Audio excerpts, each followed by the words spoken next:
Okay.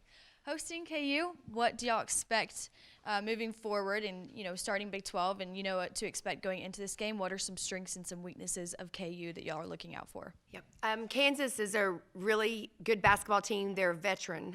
They have all their starters back with the addition of a really special freshman. I've known Brandon for a long time. He is a very, very good coach. They run a million sets on offense. And they run them really well because these kids have been playing for him for 3-4 years, some of them 5. So they execute at a really high level. We're going to have to really defend in the half court, especially, and then find a way to rebound the basketball with Jackson in the middle. Offensively, we have to take care of the basketball. I mean, it was evident in our last game against Texas that we just had way too many careless turnovers. And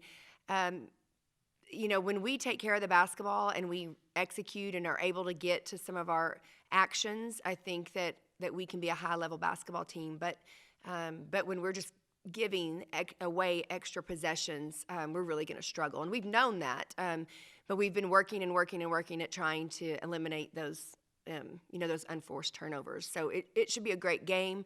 I'm hopeful that we have a really great crowd to help us. And I know that our kids are disappointed in the way they played against Texas, and they're really ready to get back out on the court against KU. And who have you seen kind of step up, maybe from even the beginning of the season or beginning of conference play, that you've seen step up and help lead the team?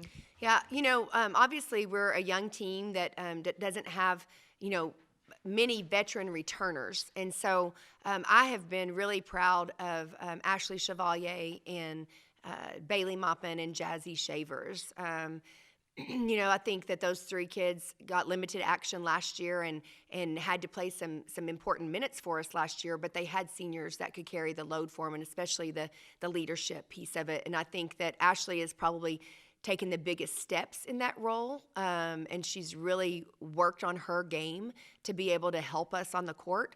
But Bailey and Jazzy, I think, have really stepped into some high pressure roles, if you will.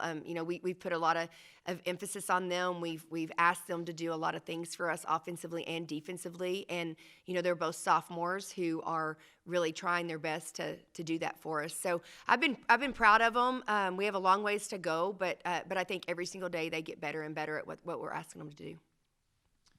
Coach, how do you let last week's result not be a theme for the rest of Big 12 play? Yeah, well, we have to let it go, right? We definitely watched film the next day. We watched it in depth, and we addressed a lot of problems, but you have to let it go. That's the beauty of basketball, is that you get to play again in 48 hours, and you better let it go or it'll affect the next game. So I think our kids will learn from it. We let it go after the film session, and we moved on to Kansas because we got to prepare for the next big team on our schedule, and it's the next team that we're playing. And what's going to be important tomorrow to getting a win and getting back on track? Yeah, just playing with great energy and with great focus. I think that our kids have got to push through the big moments. I think the Texas game was a really big moment for them that most of them hadn't been in before, and I think it got the best of them. I want them to understand that every moment in the Big 12, every game in the Big 12 is a big moment, and for them to just be able to handle their nerves and focus on the game plan and execute. We've got to not hurt ourselves, and I thought against Texas we hurt ourselves a lot. Can you just discuss how you'll contain Kersgeter and Franklin?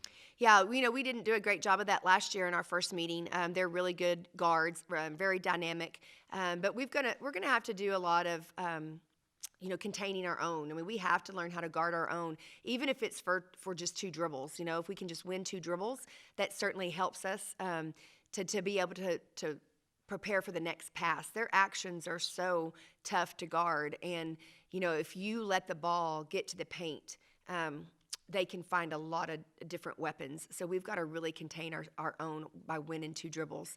And then I think our ball pressure is going to be important. We've got to help each other. We've got to be able to communicate through the ball screens and all their actions. And we've got to play team defense, great team defense.